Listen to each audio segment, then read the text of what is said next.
muitos compromissos lá em Brasília, abriu mão lá para vir fazer uma palestra hoje para nós. Então é com muita alegria que nós recebemos aqui o diretor eleito da FUNCEF, Augusto Miranda. Tudo contigo, Augusto. Tá? Muito obrigado.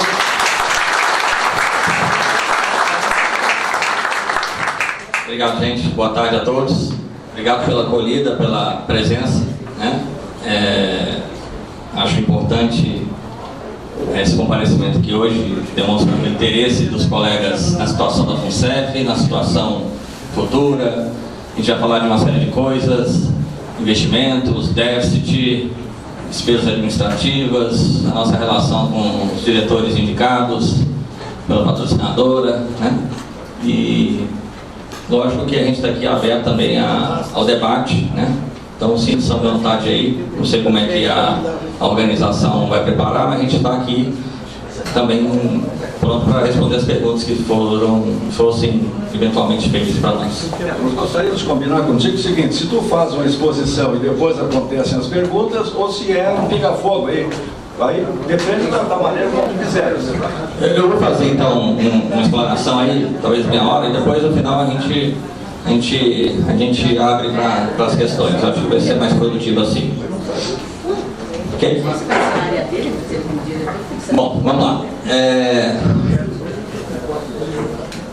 Diante da saraivada, hoje a gente tem redes sociais, né? Como eu estava comentando na hora do almoço, é uma ferramenta e só isso. Então, ela serve para o bem e para o mal. Então, ela tem um poder de difusão extraordinário. Tudo que cai na rede não só é peixe, né? Também anda aí pelos computadores de milhões de pessoas no Brasil e no mundo. E a FUNCEF vive, sim, uma crise de credibilidade.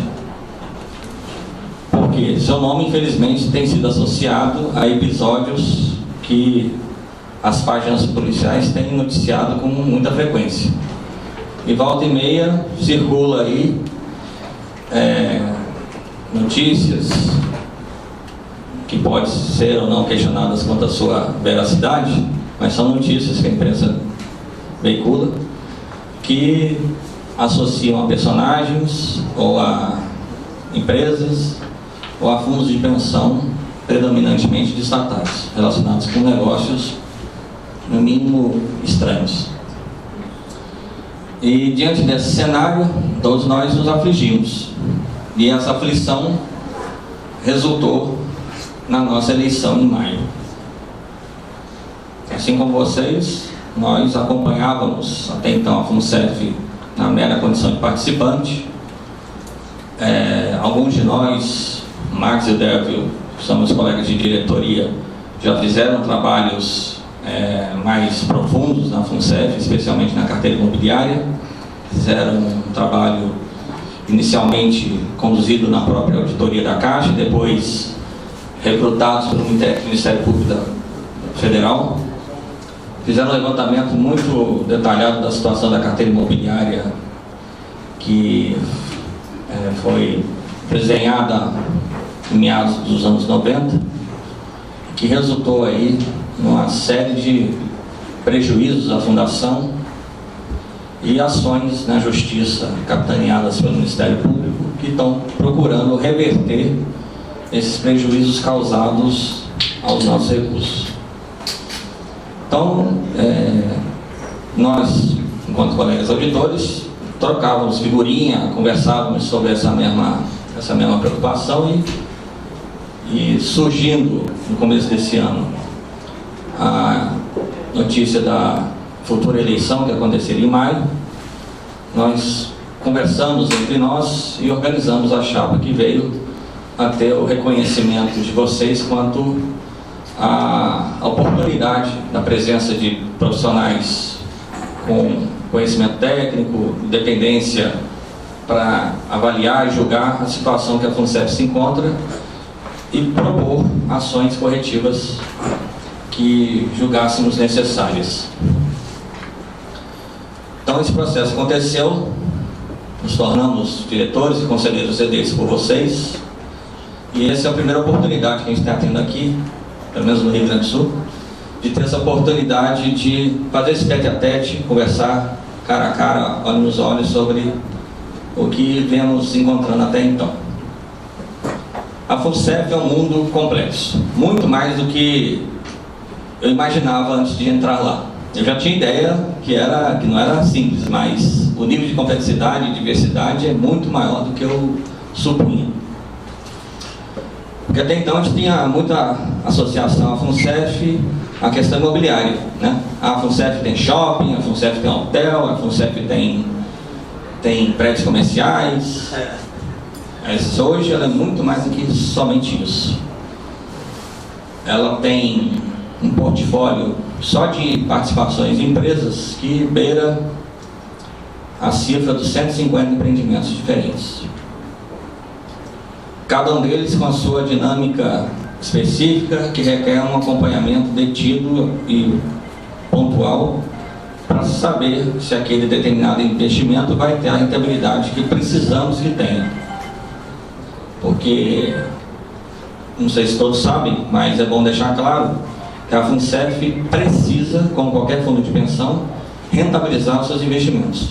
Não é só a contribuição que vai assegurar o pagamento dos benefícios futuros. É fundamental que a rentabilidade seja alcançada. E que rentabilidade? Rentabilidade chamada de meta atuarial.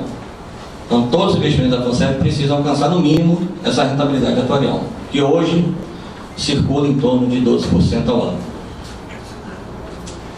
Então, hoje, diante dessa crise de credibilidade, muitos chegam para mim e perguntam, como foi, por exemplo, lá em Belo Horizonte, no encontro da Associação dos Beneficiários do Reggae Não Saudado, da Ambev: a FUNCEF está quebrada?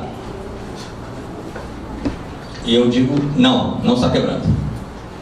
Mas a FUNCEF está no curso certo? Aí eu digo também que não, ela precisa corrigir rota. Precisa corrigir rota rapidamente. Sem entrar no mérito se os investimentos feitos foram regulares ou não foram regulares, se há suspeita sobre eles ou não, mas houve uma aposta forte em participação em empresas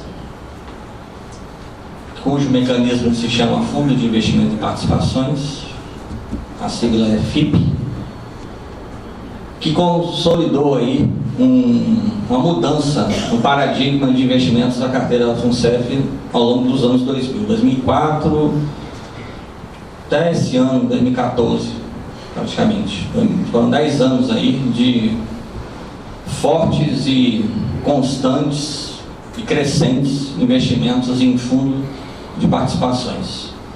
Esse é um mecanismo criado pelo mercado financeiro que, na teoria, ele aproveita oportunidades de setores econômicos em qualquer lugar do mundo, no Brasil não é diferente, para que uma determinada aporte de recursos para uma empresa que tem um modelo de negócio diferenciado, setorial, que tenha uma boa qualificação técnica, possa gerar um prazo relativamente longo, cerca de 8 a 10 anos, uma rentabilidade tal que compensaria o tanto de tempo que leva para que esse investimento, essa empresa adquira o nível de maturação e, com isso, o desenvolvimento, né, aproveitar aquela expertise, aquele setor, para ter a lucratividade que vai gerar a rentabilidade necessária e esperada no plano de negócios. Essa é a teoria. Vou dar um exemplo do Belo Monte, da Norte Energia. Eu sou conselheiro lá, substituindo a anterior diretora Renata Marota. Nós colocamos 600 milhões de reais na usina de Belo Monte. Temos 10% do capital do consórcio que está construindo a usina. Esses 600 milhões não foram colocados num dia em que a FUNCEF assinou o contrato. Eles foram saindo paulatinamente. Um pouco em 2010, um pouco em 2011, 12, 13, 14, 15, enfim. Foram 5 anos de investimento que vão terminar no começo do ano que vem. É uma obra, né? Então vai levar 6 a 7 anos, obrigado, 6 a 7 anos para que a obra esteja completa, né? E a partir daí comece com a produção de energia, gerar receita, comercializar a receita, gerar lucratividade, resultado, e aí sim começar a ter o retorno dos investidores, dos quais nós somos parte. E nesse meio tempo, enquanto esse investimento não está maduro, nós não temos rentabilidade. Tá, e então a gente tem que ter alguma alternativa de algum outro investimento que tenha rentabilidade, que compense aquele que não vai gerar. Como eu falei, hoje a nossa meta atuarial é 12%. Ela é um misto de inflação mais uma taxa de juros que até esse ano era pré-estabelecida pela Previc, pelo governo, e que pela mudança que houve na legislação agora no mês passado, a partir do ano que vem, cada fundo de pensão vai ter uma fórmula para definir a sua meta atuarial. É uma fórmula complexa que eu não vou entrar no detalhe aqui agora, mas a regra mudou, o paradigma mudou, né? Até 2012 era sempre 6% ao ano mais inflação. A partir de 2012 teve aquela história da escadinha, 0,25% a menos por ano, até chegar em 4,5% em 2018 e mais a inflação. E no meio do processo mudou de novo a regra. Agora cada fundo de pensão vai ter uma fórmula para calcular e apurar a sua meta atuarial. Enfim, a rigor 10, 11, 12%, a depender da inflação do ano. Como eu disse, Norte Energia Belo Monte foram 6 anos, vão ser 6 anos aproximadamente de investimento sem retorno. Então nós precisávamos ter a cada ano, vamos dizer aí que nós colocamos 6 anos, 100 milhões por ano. Então eu precisava a cada ano ter 10, 11, 12 milhões de algum outro lugar para compensar aquele 100 milhões que eu coloquei no ano que não vão ser gerados. A promessa é que quando começar todas as turbinas a funcionar, o retorno vai ser de 20, 25, 30%. Pelo preço da energia que está crescente por conta da seca, está faltando energia, o preço subiu, enfim. Então vamos ter lá na frente um retorno que vai compensar. Nossa concessão é de 35 anos, até 2045. Então, se eu vou ficar 6 anos colocando dinheiro e vou ter 29, mais ou menos, para rentabilizar, na teoria parece ter um bom negócio, né? Mas precisamos confirmar que isso de fato vai acontecer e no preço que vai acontecer, né? A gente vai saber na hora, um pouquinho mais à frente. E enquanto isso eu preciso ter alguma outra fonte que me traga a compensação de rentabilidade. Aí vamos ver o que aconteceu nos últimos anos. A FUNCEF fez uma política de investimento nos últimos 8, 10 anos aí, que colocou um percentual, uma proporção de recursos muito grande nessa área de infraestrutura.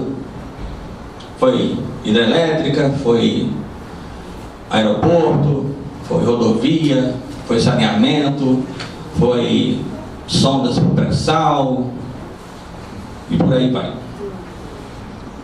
E todas elas têm essa mesma lógica. Eu invisto primeiro, tenho que esperar aí 4, 5, às vezes 6 anos. E lá na frente, a partir do 6º ou do 7º ano, do 5º ano, eu vou começar a ter o rendimento que num prazo longo vai me compensar. Ora, se vocês olharem o resultado de bolsa de valores nos últimos anos, que é uma das alternativas, não foi lá essas coisas, pelo contrário. Título público, também não foi lá essas coisas. Agora, no finalzinho do ano, está começando a crescer um pouquinho acima aí do nosso atuarial. Então, o que se esperava, economia fraca, né, quase parando nos últimos 4 anos. E isso tem impacto na nossa expectativa de que esses investimentos na infraestrutura deslanche. Então, quanto mais a economia estiver parada, mais tempo vai levar para que ela engrene, esse investimento engrene e gere retorno. Vou precisar de mais 1 ano, mais 2 ou mais 3, naquela conta de longo prazo que eu tinha falado inicialmente. Em meu olhar, essa é a principal causa do déficit da FUNCEF, essa aposta feita. Diferentemente da Previ e da Petros, vão reduzir aí as 3 irmãs, as grandes 3 irmãs, nossa proporção de investimento em infraestrutura foi muito superior a deles. Nenhuma das outras 2 chegou nem perto de 5%. Nós estamos no REPLAN com 10% a 12%, e no novo plano beiramos 20% de recursos aplicados nesse setor. Como o REPLAN é o plano que já tem um volume de aposentados muito maior do que o novo plano, por exemplo, então ele requer mais recursos disponíveis para pagar os benefícios. O novo plano não. O novo plano é 9:1, a proporção mais ou menos 8:2. No REPLAN já estamos aí 6:4, quase 5,5 para 4,5, né? Mais um pouquinho já vai inverter essa relação, vai ser mais aposentado do que colegas da ativa. Ainda mais agora que aprovaram o PAA para o começo do ano que vem. Então, essa é a principal causa, a meu ver, do déficit da FUNCEF. Foi feita a aplicação de recursos vultosa no setor de infraestrutura, por meio de FIP, participações diretas, que não trouxeram rentabilidade. Não sei se acreditavam que a Vale do Rio Doce continuaria tendo o efeito que teve nos seus 10 primeiros anos de sociedade. Eu não sei se todos sabem, a FUNCEF, assim como Petrobras, Petros e Previ e outros fundos de pensão, participaram do consórcio que foi vencedor da privatização da Vale do Rio Doce em 1997. Naquela época foi feito um acordo de acionistas que vinculava a esse investimento por 20 anos, ou seja, vai vencer daqui a 3 anos, 2017. E esse acordo estabelecia que a sociedade só poderia negociar sua participação entre os próprios sócios. Pois bem, a Vale do Rio Doce se aproveitou bastante do crescimento da China e do consumo de minério de ferro proporcionado por esse crescimento. Então, nos 10 primeiros anos, de 97 até 2007, ela teve um crescimento gigantesco. Se aproveitou como ninguém dessa oportunidade trazida pelo crescimento chinês. Só que de lá para cá, 2008 teve a crise mundial, Estados Unidos, impactou todo o planeta. Em 2009 começou a tentar se reerguer, mas a China resolveu desacelerar o seu ímpeto de crescimento. E isso teve impacto direto nos resultados da Vale do Rio Doce, que começaram a ter uma tendência declinante contínua de lá para cá, porque o preço do minério de ferro, que já estava próximo a $200 a tonelada, hoje está cotada a $70 a tonelada. O último trimestre, encerrado em setembro, a Vale do Rio Doce apresentou um prejuízo de 3 bilhões e 300 milhões de reais. A Vale do Rio Doce foi uma das grandes responsáveis pelo superávit da FUNCEF na primeira metade da década dos anos 2000. E com ela foi possível termos recursos disponíveis para ajustes diversos no REPLAN e na construção do saldamento e do novo plano. Todos sabem que houve um incentivo para que houvesse essa migração, né? Foi dado um valor, um percentual sobre os benefícios saudados para que as pessoas tivessem um incentivo à migração. Recentemente a revista da FUNCEF traçou esse histórico dizendo a série de correções feitas nesse período aí de 2004, 2005 até 2008, mais ou menos, que envolveram esse ápice da Vale do Rio Doce. Virou 2009, houve um declínio já forte naquele ano, principalmente na Bolsa de Valores, e a FUNCEF, a diretoria de então, tomou a decisão de mudar a forma como ela registrava esse patrimônio na fundação. Enquanto as vacas eram gordas, a gente tinha o resultado e se apropriava dele, e foram feitos esses ajustes todos já noticiados aí pela própria fundação. De lá para cá, a diretoria resolveu fazer uma avaliação para fins contábeis que desvinculasse do efeito que a Bolsa de Valores trazia para o valor econômico da empresa. É uma empresa com ações na Bolsa de Valores, né? Então oscila para cima e para baixo. Enquanto oscilou para cima, apropriou-se do resultado. Na hora que começou a virar, criou-se um mecanismo para atenuar e amortecer esse efeito. Adotou-se a história do laudo de avaliação, desde 2009. De lá para cá, tem sido feito assim. Isso fez com que a Vale do Rio Doce ficasse sobrevalorizada nos balanços da fundação. E hoje a Vale do Rio Doce, aliás, hoje não, sempre foi o maior investimento da FUNCEF.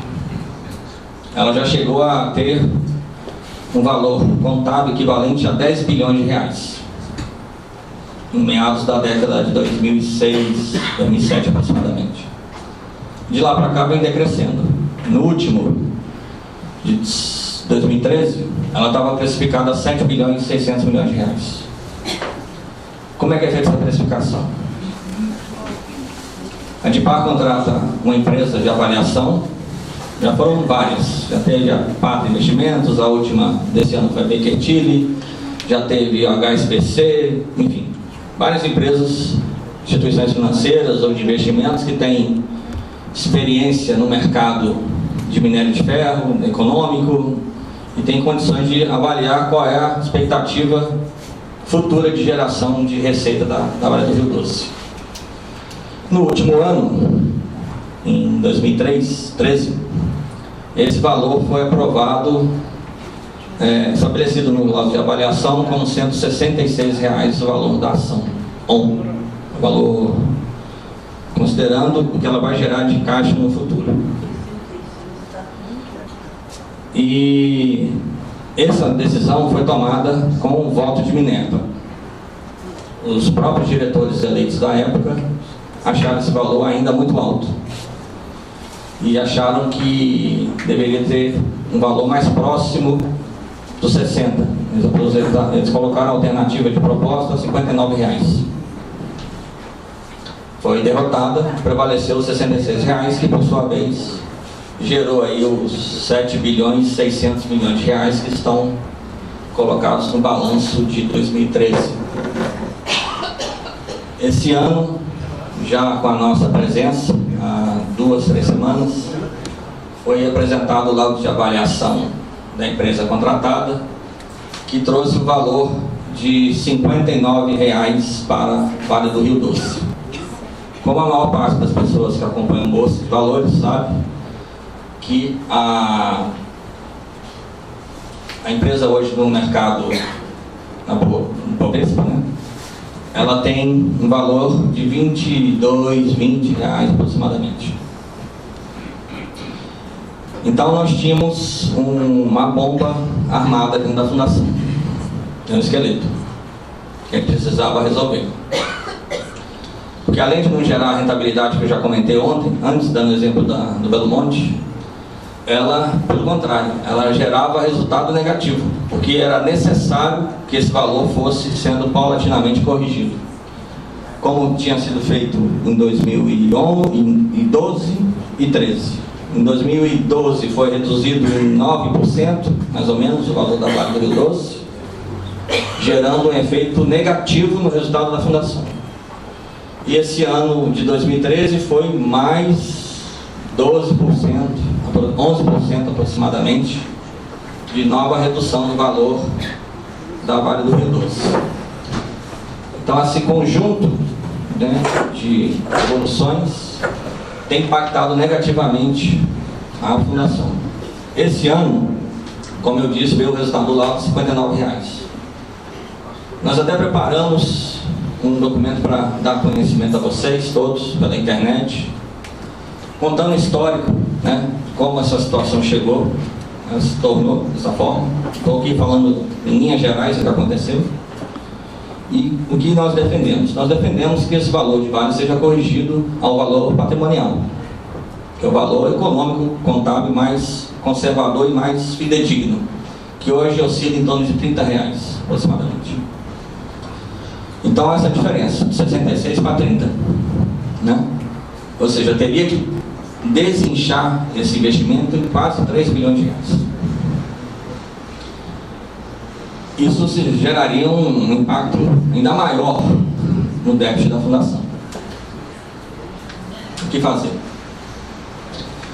Nesse meio tempo, mudou a legislação por força das conversas que a ABRAP, que é a Associação dos Fundos de Pensão, vinha trazendo com a Previc, que é a agência reguladora, no sentido de mudar essa lógica dela fixar a taxa atuarial e deixar que cada fundo de pensão estabelecesse com base numa regra que padronizasse isso para todo mundo. Então, criou a resolução 15 que estabeleceu essa regra lá. Muito bem. Essa resolução foi aprovada e no caso da fundação, ela implicou que esse ano ela passasse a ser não de 5,5, sim 5,63 a nossa meta atuarial. Junto a isso, também veio uma mudança que permitia que os fundos de pensão, para evitar distribuição ou chamada de equacionamento indevido, permitia que ela registrasse na sua contabilidade o ganho futuro dos títulos públicos marcados na curva, que chama, termo técnico aí, e que permitisse que se fosse reconhecido numa demonstração à parte o resultado econômico futuro desses títulos públicos, porque eles são de liquidez absoluta, assegura o pagamento do benefício futuro, e a diferença de taxa de juros acabava sendo prejudicial ao participante atualmente. Por conta dessa história da escadinha que eu falei antes, que 2012 estabeleceu que ia ser reduzido paulatinamente, houve uma decisão na fundação naquele momento de criar um fundo de reserva para fazer frente ao impacto dessa redução paulatina da taxa de juros. Esse conjunto de medidas foram implementadas, aprovadas ontem na diretoria, e permitiram que a gente reduzisse o valor de Vale no maior percentual até agora. A gente conseguiu reduzir 2 bilhões dessa inflação sobre o ativo da Vale do Rio Doce. Então ele vai aparecer contabilizado no balanço desse ano a 5 bilhões e 500 milhões aproximadamente. Precisamos fazer uma nova rodada de correção, porque ainda não foi totalmente alcançado aquele patamar dos R$30 por ação, como eu disse antes. Então vamos ter que fazer uma nova rodada de correção ano que vem.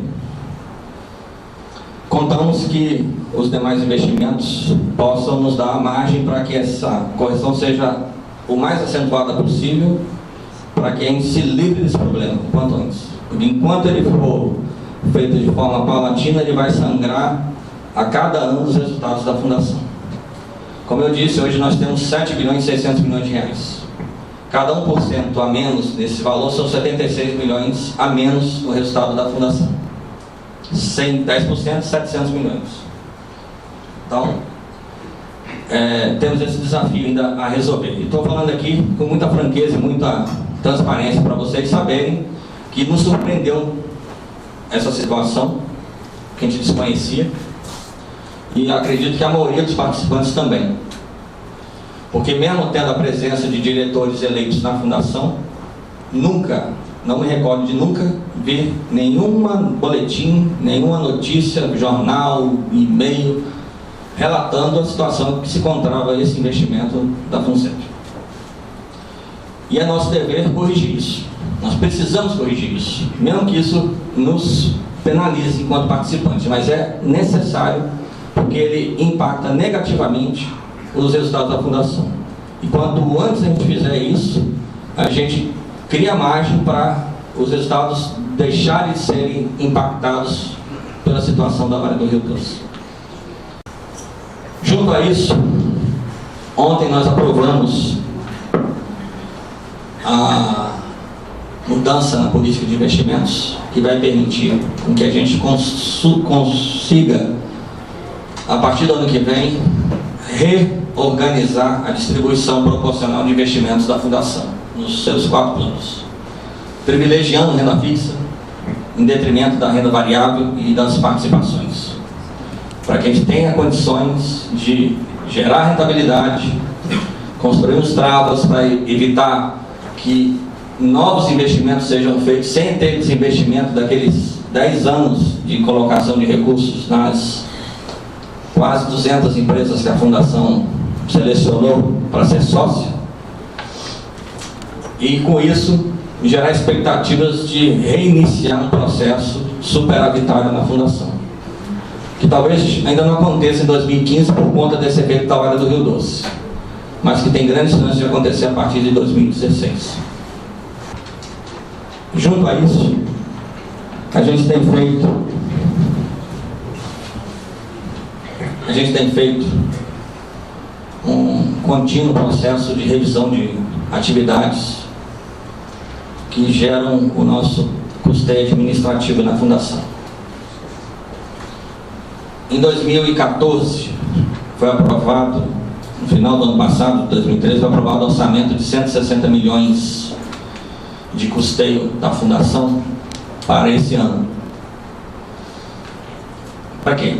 Pessoal, sistemas, espaço de atendimento, treinamentos, viagens, água, luz, telefone, café, tudo que você pode imaginar que faz uma organização funcionar. São ainda medidas muito iniciais, né? A gente tem um longo caminho pela frente. E a relação com os indicados, como vocês sabem, imaginam, né? Pelo menos, não é das mais simples. Todos sabem que eu fui convidado a me explicar no Comitê de Ética da FUNCEF em função de um episódio de uma entrevista dada à revista História. Isso foi logo na primeira semana após a nossa posse, que essa entrevista veio a público. E houve internamente uma reação muito forte, né, a esse episódio, que culminou com esse encaminhamento ao Comitê de Ética, e que vem, infelizmente, pautando a nossa relação com os representantes sindicatos. Volta e meia esse assunto volta à tona. Mas é da vida. A gente vai continuar fazendo nosso trabalho independentemente disso. Mas todos vocês têm percebido que a FUNCEF tem cada vez mais, com maior frequência, feito notas de esclarecimento dos participantes. Vocês podem entrar no site da FUNCEF e olhar, né? Isso se tornou uma coisa recorrente. Por quê? Por conta dessa questão da credibilidade. Se você pega a revista da FUNCEF, né, e olhar nela de cabo a rabo, você vai ver uma realidade que não condiz muito com isso que eu estou falando aqui. Por quê? Porque a comunicação representa o pensamento dos sindicatos da patrocinadora, especialmente da presidência, a quem a comunicação é vinculada. E temos sistematicamente debatido a necessidade de mudar essa tônica, porque ninguém aguenta mais essa história. A gente precisa tratar com maturidade, com clareza, com transparência, a situação que a fundação se encontra. Ela tem um desafio grande pela frente. Como eu disse, a gente começou a corrigir rota agora, a partir do ano que vem. Mas ainda vai levar 1, 2, talvez 3 anos para a gente colocá-la no trilho certo. Isso tem que ser dito com toda clareza. Não adianta ficar jogando culpa para crise nos Estados Unidos, para a Europa, né? A gente, se fosse tão automático aqui, assim, para que ter diretor, para que ter conselheiro, né? Contrata a empresa qualquer aí, joga o dinheiro na mão dela, ela administra para a gente. Você precisa ter o fator humano de análise de cenário, de avaliar, né, com mais acurácia, com mais clareza, eficácia, qual é a situação dos próximos 12 meses e qual ajuste de investimentos que eu preciso fazer. É o que nós estamos nos propondo a fazer. A gente vai elaborar aí até segunda-feira, talvez, pouco antes, um informe para distribuir a vocês, dando os pormenores dessa questão e, com isso, vislumbrar o horizonte de saída dessa situação da fundação. Então, a fundação tem déficit causado, a meu ver, pela política de investimentos e que, pela legislação atual, vai exigir, sim, que a patrocinadora e os participantes façam o famoso equacionamento. E como se dará esse equacionamento? Vamos dizer que não muda a legislação.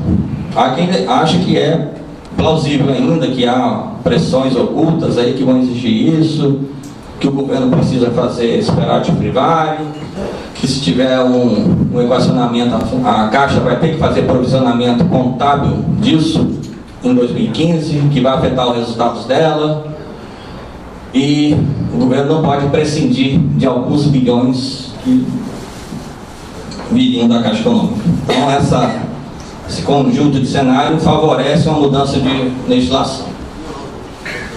Eu vou trabalhar com um ponto de vista mais cético. Então, digamos que não vai ter mudança, que vai prevalecer a lógica de gatilho que hoje está vigorando. Só relembrando, que gatilhos são esses? Se o plano de um fundo de pensão tiver um déficit acima de 10%, esse gatilho é acionado imediatamente, no mesmo exercício. Então, a fundação que gerencia aquele plano tem 1 ano para elaborar o plano de equacionamento, aprová-lo nas suas instâncias, na patrocinadora, no Previc, e no ano subsequente ela tem que começar a cobrar isso dos participantes e da patrocinadora. Se o outro gatilho, o gatilho de 3 anos, se um plano tiver 3 anos consecutivos de déficit, o gatilho novamente é acionado e esse mesmo processo se repete. Eu tenho um plano que no primeiro ano deu déficit, mas ficou abaixo de 10%, e no segundo ano deu déficit que superou 10%. Aplica o gatilho de novo. Então, tem essas 3 variáveis aí para acionar o gatilho. Que gatilho? Gatilho prudencial, para assegurar o equilíbrio do fundo de pensão, para que ele continue honrando seus compromissos futuros. Eu vou ter que pagar essa conta, então? Há controvérsias. Há quem defenda. Eu estive no congresso da ABRAP em novembro. Eu vi uma palestra muito interessante de um ex-desembargador do TRF, que hoje ele tem uma banca de advogados, presta consultoria na área previdenciária. E entende que, dado a obrigação legal da Previc de fiscalização do sistema, ela deveria ser chamada a ser corresponsável pela situação. Por quê?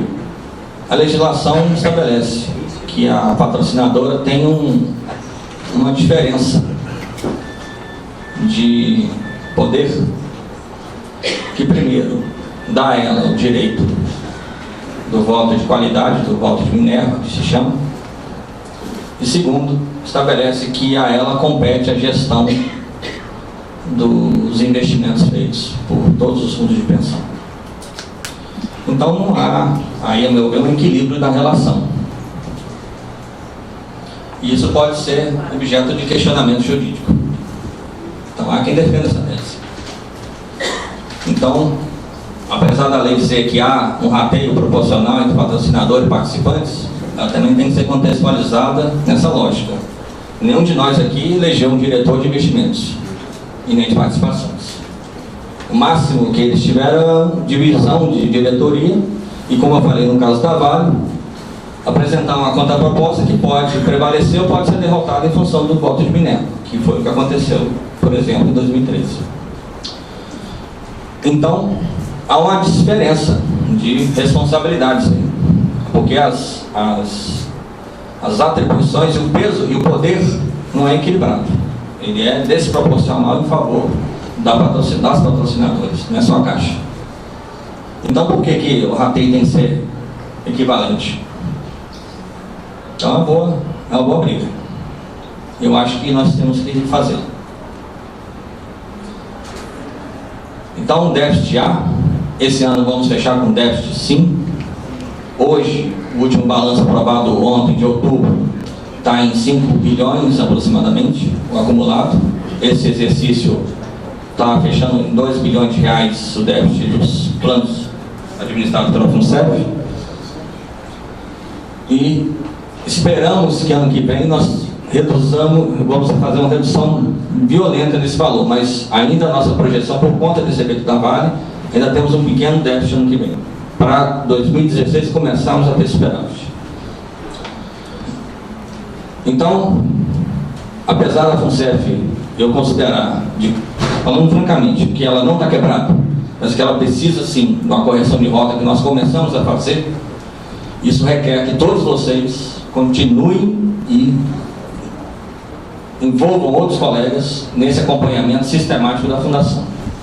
Que foi só quando a gente começou a se preocupar com a situação da FUNCEF que houve e foi demonstrado que era possível a gente virar o jogo, a gente modificar a forma como era conduzido os negócios da Fundação e termos mais controle, mais acompanhamento sistemático, cobrar transparência, cobrar, que ainda precisamos avançar bastante nesse ponto, cobrar resultados, né? E responsabilizar quem é de direito nessa situação.